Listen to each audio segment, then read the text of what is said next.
بسم الله الرحمن الرحيم. الحمد لله رب العالمين، والصلاة والسلام على رسوله الكريم. أما بعد، قال الإمام أبو داود رحمه الله: باب في العقیقہ، باب ہے عقیقہ کے بارے میں، باب ہے عقیقہ کے بارے میں۔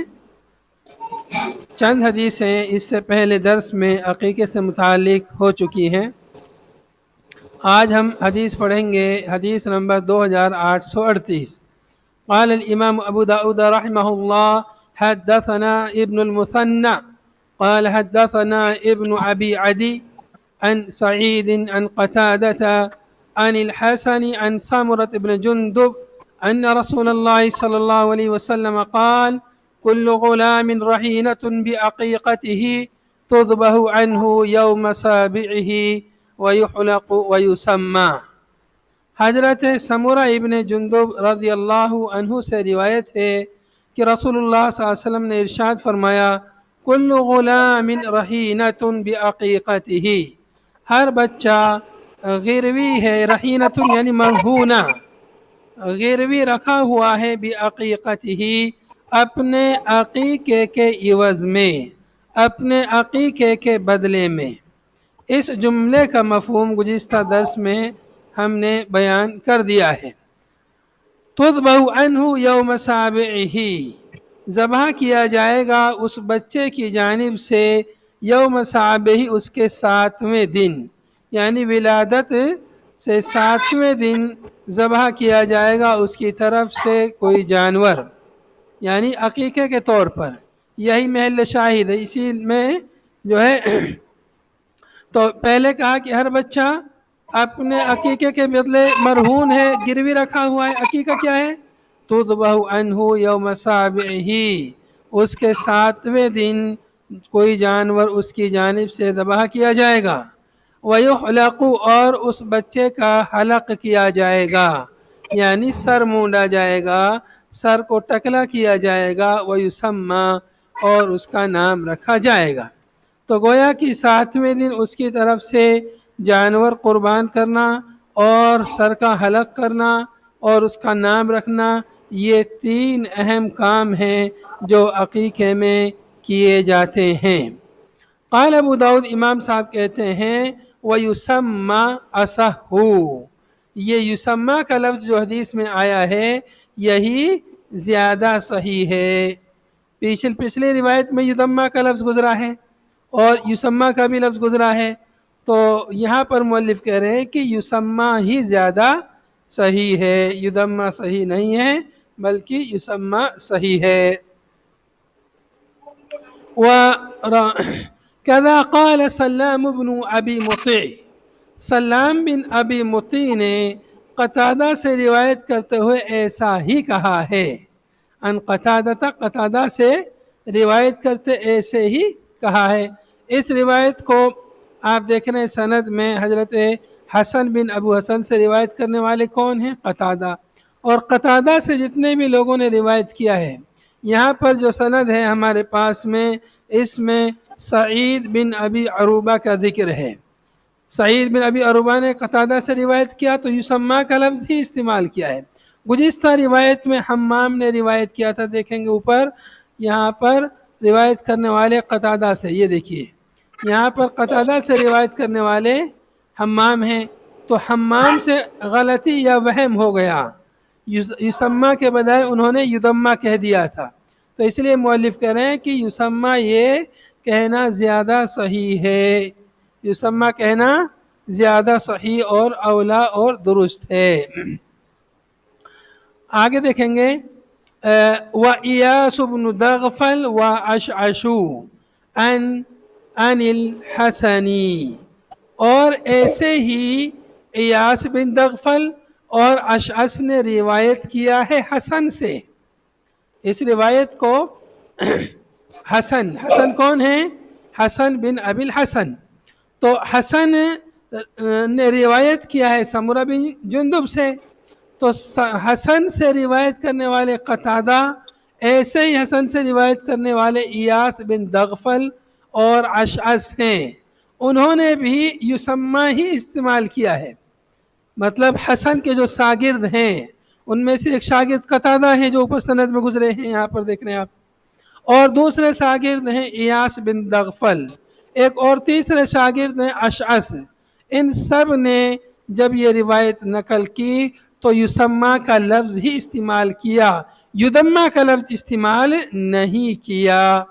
تو معلوم ہوا کہ حسن کے تلامذہ نے بھی حسن سے روایت کرتے ہوئے یسمہ کا لفظ استعمال کیا، ایسے ہی قتادہ کے تلامذہ، قتادہ حسن کے شاگرد ہیں، تو قتادہ کے جو شاگرد ہیں انہوں نے بھی یسمہ کا لفظ ہی استعمال کیا ہے سوائے حمام کے۔ حمام نے جب قتادہ سے روایت کیا تھا، گزشتہ روایت میں گزرا ہے جیسا کہ، تو انہوں نے یدمہ کا لفظ استعمال کیا، تو اس لیے مؤلف نے کہا کہ یہ قتادہ سے حمام سے وہم ہوا ہے، قتادہ سے وہم نہیں ہے، بلکہ وہم کس سے ہے؟ وہم حمام سے ہے، اس لیے کہ حمام کے علاوہ دیگر راوی سب قتادہ سے یسمہ کا لفظ ہی نقل کر رہے ہیں۔ نیز جو قتادہ کے دوست ہیں، جو حسن کے شاگرد ہیں اور قتادہ کے ہم سبق ساتھی ہیں، وہ بھی جو ہے یسمہ کا لفظ ہی استعمال کر رہے ہیں۔ قال، کیا انہوں نے کیا کہا حسن نے؟ وَيُسَمَّى، جب ایاس بن دغفل اور اشعث نے روایت کیا تو انہوں نے بھی یسمہ کا لفظ ہی استعمال کیا۔ وَرَوَاهُ أَشْعَث عَنِ الْحَسَنِ عَنِ النَّبِي صلی اللہ علیہ وسلم قال وَيُسَمَّى، اور اشعث، دیکھیے اشعث ایک جگہ حسن سے روایت کر رہے ہیں اور ایک جگہ اشعث جو ہے حسن کے واسطے سے اور پھر وہ نبی صلی اللہ علیہ وسلم کے واسطے سے روایت کرتے ہوئے کہتے ہیں وَيُسَمَّى۔ تو معلوم یہ ہوا کہ ان روایتوں میں یسمہ کا لفظ ہی صحیح ہے اور وہی اولا ہے، نہ کہ کوئی دوسرا لفظ۔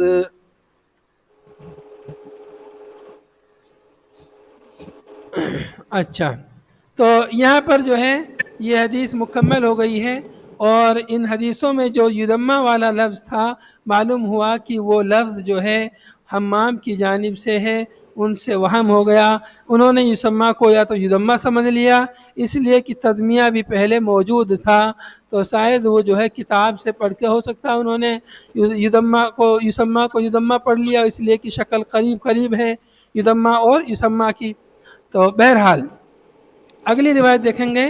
قال الامام ابو داود رحمہ اللہ حدثنا الحسن بن علی قال حدثنا عبد الرزاق قال حدثنا هشام بن حسان عن حفصة بنت سيرين عن الرباب عن سلمان بن عامر الضبي رضي الله عنه قال قال رسول الله صلى الله عليه وسلم مع الغلاب عقيقته فأحرقوا عنه دما وأميتوا عنه الأذى۔ رسول اللہ صلی اللہ علیہ وسلم نے ارشاد فرمایا کہ غلام کے ساتھ، بچے کے ساتھ عقیقتہ، اس کا عقیقہ بھی ہے، مع الغلامی عقیقتہ، بچے کے ساتھ اس کا عقیقہ ہے، یعنی مشروع ہے، بچے کے ساتھ اس کا عقیقہ مشروع ہے، یا تو مشروع کے معنی میں یعنی یشرع فی حقہ، یا مفہوم ہوگا یجب فی حقہ عقیقۃ۔ تو دو مفہوم ہے اس کے، ایک تو مفہوم ہے یشرع فی حقہ العقیقہ، ایک مفہوم ہے یجب فی حقہ عقیقہ، تو بچے کے ساتھ میں اس کا عقیقہ ہے۔ یہاں پر غلام، لفظ غلام آیا ہے، تو جس سے مفہوم مخالف یہ نکلتا ہے کہ گویا کہ بچے کا عقیقہ ہے اور بچی کا عقیقہ نہیں ہے، لیکن مراد اس سے جو ہے دونوں ہیں، بچہ اور بچی دونوں ہی مراد ہیں، صرف بچہ مراد نہیں ہے، دونوں ہی اس سے مراد ہیں، چونکہ چھوٹے بچوں کو، بچیوں کو بھی بچہ بول دیتے ہیں۔ کتنے بچے ہیں آپ کے؟ تو اس میں بچے اور بچیاں دونوں کو آدمی ایک ساتھ بتاتا ہے، مطلب اولاد مراد ہوتی ہے، اور اولاد کا ذکر لڑکے اور لڑکی دونوں کے لیے ہوتا ہے۔ فَأَحْرِقُوا عَنْهُ دَمًا، لہذا اس کی جانب سے خون بہاؤ، فَأَحْرِقُوا عَنْهُ دَمًا، اس کی جانب سے ایک خون بہاؤ، خون یہ مطلب دم، ایک دم ہوتا ہے مطلب ایک جانور، اس حدیث کے اس لفظ سے معلوم ہوتا ہے کہ بچہ یا بچے کی جانب سے جو عقیقہ ہوتا ہے تو ایک جانور کی قربانی دینی پڑے گی یا ایک جانور کو ذبح کرنا پڑے گا. ایسا نہیں کہ بڑا جانور ہے گائے بھینس اونٹ وغیرہ تو اس میں 7 حصے کیے جائیں، 7 بچوں کی طرف سے عقیقہ ہو یا 7 بچیوں کی طرف سے، تو وہ نہیں، بلکہ ایک جانور مکمل ایک بچے کی طرف سے یا ایک بچی کی طرف سے اور بچے کی جانب سے 2 جانور ذبح کیے جائیں گے. فَأَحْرِقُوا عَنْهُ دَمًا وَأَمِيتُوا عَنْهُ الْأَذَى، اور مٹا دو، زائل کر دو، ختم کر دو، عنہ اس سے، بچے سے، الاذى اذى کو، تکلیف کو یا گندگی کو. بچہ جب پیدا ہوتا ہے تو اس میں مختلف قسم کی گندگیاں لگی رہتی ہیں، ان کو صاف کر دو. یا اذى سے مراد سر کے بال ہیں، سر کے بالوں کو صاف کر دو. یہ دونوں مفہوم علماء نے ذکر کیے، ایک تو یہ کہ سر کے بالوں کا حلق کر دو، ایک یہ کہ اس کے جسم پر جو گندگی لگی ہے اسے ختم کر دو، اور ایک تیسرا معنی یہ بھی ذکر کیا بعض علماء نے کہ اس سے مراد ختان ہے، ختنہ، کہ اس کا ختنہ کر دو، اس لیے کہ ختنہ نہیں کریں گے تو اس کی شرمگاہ میں گندگی باقی رہتی ہے، پیشاب کے چھینٹے باقی رہ جاتے ہیں، اس لیے اس کا ختنہ کر دو. اس حدیث میں دن کا کوئی ذکر نہیں ہے کس دن کرنا ہے، بس عام حکم ہے کہ بچے کا عقیقہ ہے اور اس کی طرف سے خون بہاؤ اور اذى کو ختم کر دو، مٹا دو. اذى سے مراد میں نے ابھی بتایا، اس سے 3 باتیں مراد ہو سکتی ہیں یا تینوں میں سے کوئی ایک مراد ہو سکتی ہے. ایک تو یہ کہ سر کے بال، ایک یہ کہ جسم پر جو ولادت کے وقت گندگی رہتی ہے، اور تیسرا اس سے مراد ختنہ. تینوں میں سے کوئی بھی چیز اس سے مراد ہو سکتی ہے، یا یہ کہ سب چیزوں کو بھی مراد لے سکتے ہیں، اس لیے کہ گندگی جسم میں لگی ہے اس کو تو صاف کرنا ہی ہے، اسے کہنے کی ضرورت نہیں ہے. سر میں جو بال ہیں اس کے کاٹنے کا حکم پیچھے گزر چکا ہے، اور ختنے کا بھی مستقل حدیث میں ذکر ہے. تو اس اعتبار سے 7ویں دن یہ سب کام کر لیے جائیں تو بہتر ہے، بلکہ جسم پہ جو گندگی رہتی ہے وہ تو پہلے ہی دن شروع ہی میں اس کو صاف کر دیا جاتا ہے. اگلی روایت، قال الامام ابو داود رحمہ اللہ حدثنا يحيى بن خلف قال حدثنا عبد الأعلى قال حدثنا هشام عن الحسن أنه كان يقول إماطة الأذى حلق الراس. یہاں پر یہ جو حدیث میں روایت ذکر آیا ہے گزشتہ روایت میں امیت الأذى، امیت عنہ الأذى، تو اس حدیث میں حسن کہہ رہے ہیں، ایک دوسری سند سے ہے، حسن کہتے ہیں کہ انہ کان یقول، وہ کہتے ہیں کہ اماطۃ الأذى سے مراد کیا ہے؟ حلق الراس، سر کا حلق کرنا مراد ہے، سر کے بالوں کا حلق کرنا مراد ہے. تو معلوم ہوا کہ وَأَمِيتُ عَنْهُ الْأَذَى کی تفسیر حضرت حسن بن ابو الحسن سے مروی ہے کہ اس سے مراد حلق الراس ہے، سر کے بالوں کا حلق کرنا ہے. جبکہ اذى عام لفظ ہے، اس کو عموم پر محمول کرنا زیادہ اولا ہے. عموم پر محمول کرتے ہیں تو ہر قسم کی گندگی اس میں شامل ہے، جو بھی گندگی بچے کو لگی ہو، ایسے ہی بال ہوں، ایسے ہی ختنہ ہو، سب چیزیں شامل ہو جاتی ہیں. اگلی روایت، قال الامام ابو داود رحمہ اللہ حدثنا ابو معمر عبداللہ بن عمرو قال حدثنا عبد الوارث قال حدثنا ایوب عن اکرمة عن ابن عباس رضی اللہ عنہما ان رسول اللہ صلی اللہ علیہ وسلم اقى عن الحسن والحسین کبشا کبشا. روایت ہے حضرت ابن عباس رضی اللہ عنہما سے کہ رسول اللہ صلی اللہ علیہ وسلم نے عقیقہ یعنی عقیقہ کیا، عقیقہ کیا عن الحسن والحسین، حسن اور حسین کی جانب سے رسول اللہ صلی اللہ علیہ وسلم نے عقیقہ کیا. کیا کیا؟ کبشن کبشن، ایک ایک مینڈھا یا ایک ایک دمبا آپ صلی اللہ علیہ وسلم نے ان کی جانب سے عقیقہ کیا. اس روایت میں ایک ایک مینڈھے کا ذکر ہے، جبکہ اس سے پہلے ایک روایت گزر چکی ہے جس میں 2 مینڈوں کا ذکر تھا کہ رسول اللہ صلی اللہ علیہ وسلم نے ان کی جانب سے 2 مینڈوں کی یعنی عقیقہ کیا. اس سے پہلے گزر چکی ہے، یا یہ کہ وہ روایت یہاں نہیں ہے میرے خیال سے، بلکہ روایت جو ہے قال الحافظ حافظ ابن حجر کہتے ہیں ولا حجۃ فیہ فقد اخرجہ ابو الشیخ من وجہ آخر عن اکرمۃ عن ابن عباس بلفظ کبشین کبشین. تو دوسری روایت میں کبشین کا ذکر ہے، تو کبشین کا ذکر ہے اس روایت سے جو پیچھے گزر چکی ہے کہ عن الغلام شاتان مکافعتان، اس سے اس کی موافقت ہوتی ہے، جن سے معلوم ہوتا ہے کہ نبی صلی اللہ علیہ وسلم نے ان بچوں کی جانب سے، اپنے ان نواسوں کی جانب سے 2 مینڈھوں کی 2 مینڈھوں کی قربانی یا 2 مینڈھوں کا عقیقہ کیا تھا. تو اس روایت میں اور اس روایت میں دونوں میں تطبیق کیسے ہوگی؟ دونوں چونکہ اس میں ایک مینڈھے کا ذکر ہے بچے کی جانب سے، اور دوسری روایت میں 2 مینڈھوں کا 2 جانوروں کا ذکر ہے،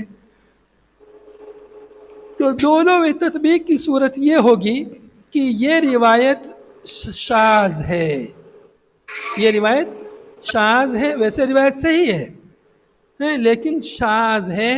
اس لیے درست بات یہ ہے کہ نبی صلی اللہ علیہ وسلم نے ان کی طرف سے 2 مینڈھوں کا یا 2 جانوروں کو عقیقے کے لیے ذبح کیا تھا. شاذ روایت کس کو کہتے ہیں؟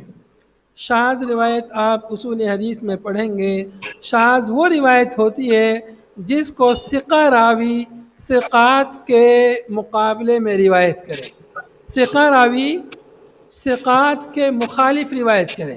مطلب وہی حدیث ثقات روایت کر رہے ہیں، ان کے یہاں الگ لفظ ہے، لیکن یہ ثقہ راوی ان کے مخالف روایت کر رہا ہے، تو ظاہر سی بات ہے ایک آدمی سے غلطی کا امکان زیادہ ہے بنسبت زیادہ لوگوں کے.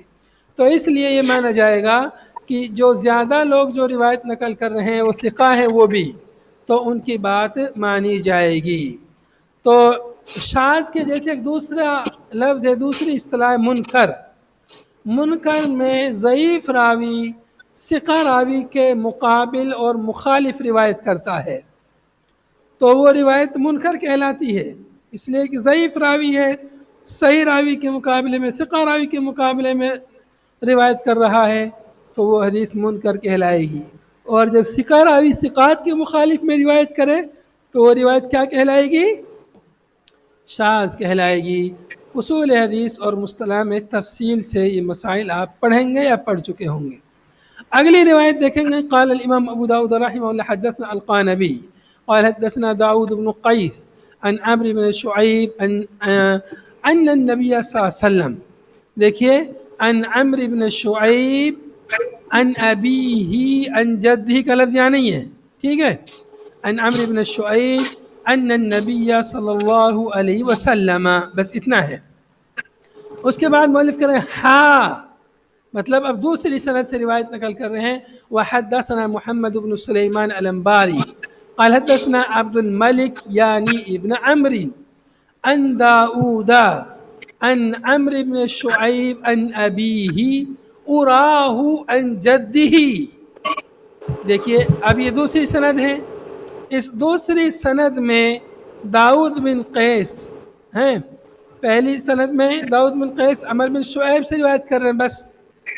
دوسری سند میں داؤد عمرو بن شعیب اور پھر عمرو بن شعیب اپنے والد شعیب سے روایت کرتے ہیں، اور آگے کہتے ہیں اراہ عن جدی. میرا خیال ہے کہ پھر انہوں نے آگے اپنے دادا سے روایت کیا، حضرت عبداللہ ابن عمرو بن عاص رضی اللہ عنہ سے.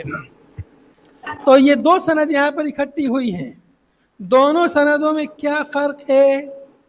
کون بتائے گا؟ دونوں سندوں میں کیا فرق ہے؟ بنیادی فرق. ہاں ابھی ہی بھی نہیں ہے پہلی میں. ان عمرو بن شعیب ان النبی صلی اللہ علیہ وسلم ڈائریکٹ ہے پہلی سند میں عمرو بن شعیب ڈائریکٹ نبی صلی اللہ علیہ وسلم سے روایت کر رہے ہیں، اور عمرو بن شعیب یہ صحابی نہیں ہیں، یہ تابعی ہیں. تو تابعی جب نبی صلی اللہ علیہ وسلم سے ڈائریکٹ روایت کرے تو حدیث کیا کہلائے گی؟ حدیث مرسل کہلائے گی۔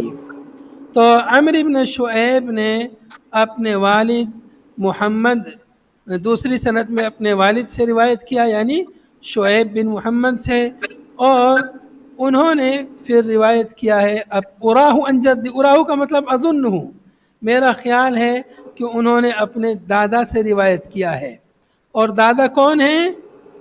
عبداللہ ابن عمر ابن عاص رضی اللہ عنہ۔ تو یہاں پر بھی کیونکہ پہلی گزشتہ روایت تو بغیر ان ابی ان جدی کے ہے، تو یہاں پر جو ہے انہوں نے اس بات کو تھوڑا سا یعنی کنفرم والی بات نہیں تھی، اس لیے کہا اراہ عن جدی، میرا خیال ہے کہ انہوں نے اپنے دادا سے روایت کیا ہے، چونکہ عمر کے جو والد ہیں شعیب، وہ اپنے والد سے نہیں بلکہ اپنے دادا سے روایت کرتے ہیں۔ قال کہتے ہیں سئل رسول اللہ صلی اللہ علیہ وسلم، تو پہلی سند مرسل ہو گئی، دوسری مرفوع ہو گئی۔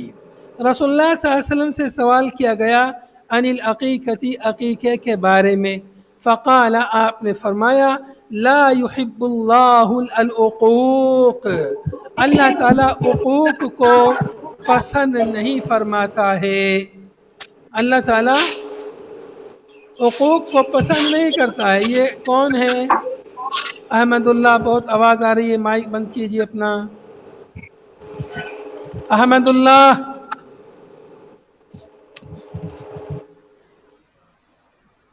دیکھیے اللہ تعالیٰ عقوق کو پسند نہیں فرماتا ہے، کأنہ کرہ الاسم، گویا کہ آپ صلی اللہ علیہ وسلم نے اس نام کو، عقیقے کے نام کو گویا کہ ناپسند کیا۔ وقال، اور آپ نے فرمایا من ولد لہ ولد، جس کے یہاں بچے کی ولادت ہو، من ولد لہ ولد، جس کے یہاں بچہ پیدا کیا گیا ہو، مطلب بچے کی ولادت ہو، فاحبا، پس وہ چاہے، احبا یعنی ارادہ، چاہنے کی معنی، وہ چاہے، ان ینسکا، کہ وہ قربانی کرے، انہو اس بچے کی جانب سے، فلینسک، چاہیے کہ وہ قربانی کرے۔ تو یہاں پر نبی صلی اللہ علیہ وسلم نے عقوق کے لفظ کے بجائے، عقیقے کے لفظ کے بجائے نسیکا کا لفظ استعمال کیا، نسک کا لفظ استعمال کیا، کہ ینسکا یعنی ان یذبح، کہ وہ ذبح کرے، انہو اس بچے کی جانب سے، جو ایسا کرنا چاہے، فلینسک، چاہیے کہ وہ قربانی کرے، چاہیے کہ وہ ذبح کرے جانور کو بچے کی جانب سے، چونکہ یہ بھی ایک عبادت ہے، اللہ کا حکم ہے، اللہ کے تقرب کے لیے شکرانے کے طور پر جانور کو ذبح کیا جاتا ہے، تو اس کو بھی نسیکا کہا جاتا ہے۔ ان الغلام شاتان مکافئتان، بچے کی جانب سے 2 بکریاں برابر سرابر، جیسا کہ پیچھے گزر چکا ہے، وان الجاریۃ شاۃ، اور بچی کی جانب سے 1 بکری ذبح کی جائے گی۔ وسئل عن الفرع، اور آپ صلی اللہ علیہ وسلم سے فرع کے بارے میں سوال کیا گیا، یہاں پہلے عقیقے کے بارے میں سوال کیا گیا، یہی محل شاہد اس حدیث کی، تو آپ نے اس لفظ کو ناپسند کیا، اس لیے کہ اس میں عقوق الوالدین، والدین کی نافرمانی ہے، والدین کے ساتھ بدسلوکی کا اشارہ، اور اس کی اس میں سے بو آتی ہے اس لفظ میں سے، عق کہتے ہیں کاٹنے کو، انقطاع کو، تو اس لفظ میں معنوی اعتبار سے تھوڑا اچھا معنی نہیں مل رہا ہے، اس لیے اللہ کے نبی صلی اللہ علیہ وسلم نے اس لفظ کو ناپسند کیا، گرچہ کہ جائز ہے اس کا بولنا، کیونکہ عرف میں جو لفظ عام ہو جاتا ہے جس معنی کے لیے، پھر وہ اسی معنی میں وہ استعمال ہوتا ہے، تو لیکن معنوی طور پر اس میں ایک دوسرا معنی پایا جا رہا ہے، اس لیے نبی صلی اللہ علیہ وسلم نے اس لفظ کو پسند نہیں کیا، اس کی جگہ نسیکا کا لفظ استعمال کیا۔ حدیث کا دوسرا حصہ ہے وسئل عن الفرع، آپ سے فرع کے بارے میں سوال کیا گیا، اور فرع پیچھے گزر چکا ہے، لا فرع ولا طیرہ، والفرع حق، آپ نے فرمایا فرع حق ہے، والفرع حق، فرع حق ہے، برحق ہے، درست ہے۔ فرع کیا ہے؟ فرع کے بارے میں پیچھے ہم نے بیان کیا تھا، پہلا جانور جو پیدا ہوتا ہے، پہلا جانور جو پہلا بچہ جو جانور سے پیدا ہوتا ہے وہ فرع کہلاتا ہے۔ یا ایک ہی سائمہ میں فرع کا ذکر ہے کہ اگر 100 جانور ہیں یا 50 جانور ایک ساتھ ہیں تو ان میں سے ایک جانور کو قربان کر دینا۔ تو یہاں پر والفرع حق وَأَن تَتْرُكُوهُ، اور یہ کہ تم اسے چھوڑ دو، پہلا بچہ جو پیدا ہوتا ہے جانور کا اسے چھوڑ دو، حتیٰ یکون بکرن صغزبن، یہاں تک کہ وہ بکرن یعنی بڑا ہو جائے۔ بکر کا مطلب ہے تھوڑا سا اور بڑا ہو جائے، جوان ہو جائے۔ صغزبن کا مطلب ہے صغزبن اصل میں یہ زخربن ہے۔ اس میں کسی راوی سے یا خود امام صاحب سے اس لفظ کے لکھنے میں غلطی ہوئی ہے۔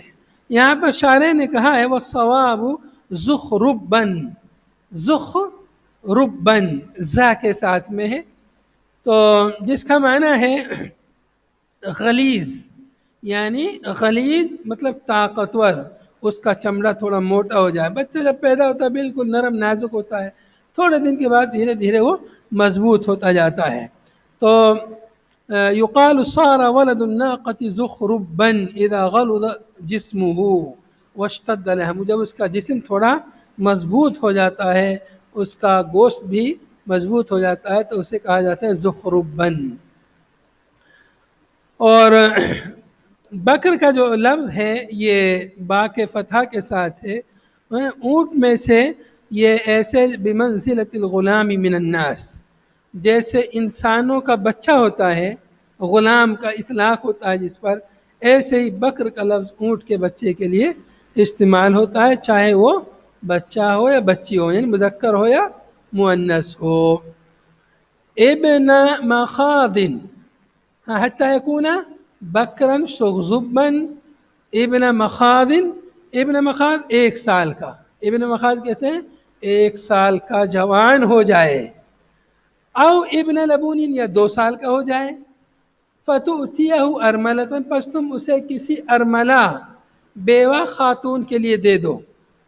فرع کا بیان چل رہا ہے۔ فرع کیا ہے؟ آپ نے فرمایا فرع حق ہے۔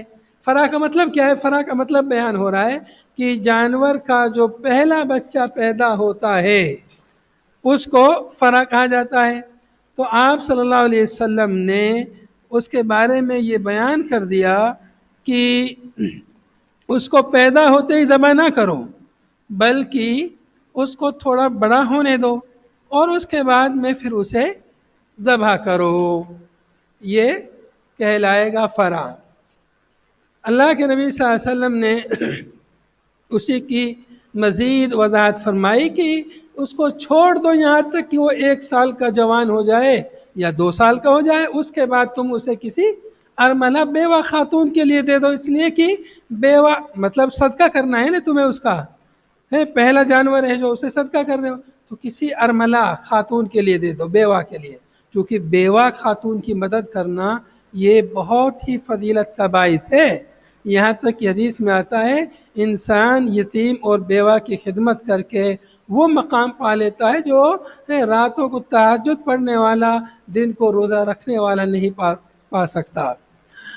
یا او تحمل علیہ فی سبیل اللہ خیر من ان تذبحہ، یا یہ کہ تم اس کو اللہ کے راستے میں سواری بنا دو، ان تحمل علیہ، اس پر تم بوجھ رکھو اللہ کے راستے میں، اس جانور کو، اونٹ کا بچہ ہے، جوان ہو گیا، بڑا ہو گیا، جہاد میں اسے بھیج دو، جس کے پاس سواری نہیں اس کے لیے دے دو، تو یہ خیر بہتر ہے من اس سے ان تذبحہ کہ تم اسے ذبح کرو، گوشت اس کا کھا پی لو، کھلا دو، اس سے بہتر ہے کہ تم اسے کسی ارملہ کے لیے دے دو یا جہاد فی سبیل اللہ میں بھیج دو۔ من ان تذبحہ، اس سے بہتر ہے کہ تم اسے ذبح کرو، ذبح کر کے کیا ہوگا؟ فیلزق لحمہ بوبرہ، وبر یعنی بال، تو چمٹ جائے اس کا گوشت اس کے بالوں سے، مطلب ابھی بچہ چھوٹا سا ہے، اس کو تم ذبح کر دو، اس کا بال، اس کا گوشت بہت نرم ہے، سب بالوں میں گوشت چمک جائے تو یہ اچھا نہیں ہے۔ ایسا کرو گے تو پھر اور کیا نقصان ہوگا؟ اور نقصان یہ ہوگا وَتُكْفِئُ إِنَاءَكَ، اور تم اپنے برتن کو الٹ دو، برتن کو الٹ دو، یہ کنایا ہے ایک بہت لمبی بات کا کنایا ہے۔ مطلب بات کیا ہے کہ جب تم جانور کے چھوٹے سے بچے کو اگر تم نے ذبح کر دیا تو جانور، گائے، بھینس، اونٹنی، اس کا چھوٹا سا بچہ اگر مر جائے تو وہ دودھ نہیں دیتی، پھر دودھ دینا بند کر دیتی ہے۔ اور جب دودھ نہیں دے گی اونٹنی، گائے، بھینس، تو پھر کیا ہوگا؟ آپ دودھ کے برتن کا کیا کرو گے؟ اس کو الٹا کر کے رکھ دو گے۔ عام طور پہ لوگ ان برتنوں کو، یہ جو برتن رہتے ہیں، ان کو الٹا کر کے رکھ دیتے ہیں، کیونکہ کھلا رہے گا، وہ سیدھا رکھیں گے، کتا وغیرہ اس میں منہ ڈال دے گا، دھول دھال آئے گی، گندا ہو جائے گا۔ اس لیے عام طور پہ ان برتنوں کو الٹا رکھا جاتا ہے، تاکہ ڈھکنے کی، ان کا ڈھکن رہتا نہیں ہے تو الٹا رکھ دیتے ہیں۔ تو وہی یہاں پہ کنایا ہے کہ اگر تم نے بچے کو بچپن ہی میں کاٹ دیا، ذبح کر دیا، تو تم اپنے دودھ کے برتن کو الٹا رکھ دو گے۔ وَتُوَلِّهِ نَاقَتَكَ، اور تم اپنی اونٹنی کو پاگل بنا دو گے، دیوانہ بنا دو گے۔ وَتُوَلِّهُ نَاقَتَكَ، اور اپنی اونٹنی کو اس طرح سے تم پاگل بنا دو گے۔ تولی کہتے ہیں وَأَصْلُهُ مِنَ الْوَلَهِ وَهُوَ ذَهَابُ الْعَقْلِ مِنْ فُقْدَانِ الْوَلَدِ۔ بچہ جب چلا جاتا ہے، اس کی عقل جو ہے چلی جاتی، پاگل جیسی وہ ہو جاتی ہے، اس کی ماں، بچے کی ماں۔ تو وہی کہا کہ ایسا کرو گے تو ایسا ہو جائے گا، اس لیے اسے تھوڑا پالو، اس بچے کو بڑا ہو جائے، پھر اس کو کسی خاتون کے لیے، بیوہ خاتون کے لیے دے دو، یا جہاد فی سبیل اللہ میں بھیج دو۔ تو یہ تو بات یہاں پر دوسرے یعنی باب سے مناسبت اس کی نہیں، پہلے والے جملے سے باب کی مناسبت بالکل واضح ہے۔ آخری حدیث اس باب کے ہم پڑھ لیتے ہیں جلدی سے، ٹائم ہو چکا ہے اور زیادہ ہو گیا ہے۔ قال الامام ابو داود رحمه الله حدثنا احمد بن محمد بن ثابت قال حدثنا علي بن حسين قال حدثني ابي قال حدثنا عبد الله بن بريده قال سمعت ابي بريده يقول كنا في الجاهليه اذا ولد لاحدنا غلام، کہتے ہیں کہ ہم جاہلیت میں جب ہمارے کسی کے یہاں بچہ پیدا ہوتا، ذبح شاة، تو وہ بکری ذبح کرتا، ولطخ رأسه بدمها، اور بچے کے سر کو اس جانور کے خون سے لطفت کر دیتا۔ فلما جاء اللہ بالاسلام، چنانچہ جب اللہ تعالیٰ دین اسلام کو لایا، كنا نذبح شاة، تو ہم بکری کو ذبح کرتے، ونحلق رأسه، اور بچے کے سر کا حلق کرتے، ونلتخه بزعفران، اور اس کے سر میں زعفران ملتے تھے۔ تو یہ تدمیہ کا ذکر ہے، یہ جاہلیت کا عمل ہے۔ اسلام میں اس کی جگہ زعفران رگڑنے کا، یعنی رگڑنا مشروع ہے، اور اس سے بہتر بدل اسلام نے ہمیں عطا فرمایا۔ یہاں پر جو ہے عقیقے سے متعلق احادیث مکمل ہوئی۔ ھذا صلی اللہ علیہ وسلم علی نبینا محمد وعلی آلہ وصحبہ اجمعین۔ سبحانک اللہم وبحمدک، نشہد ان لا الہ الا انت، نستغفرک ونتوب الیک۔ والسلام علیکم ورحمۃ اللہ وبرکاتہ۔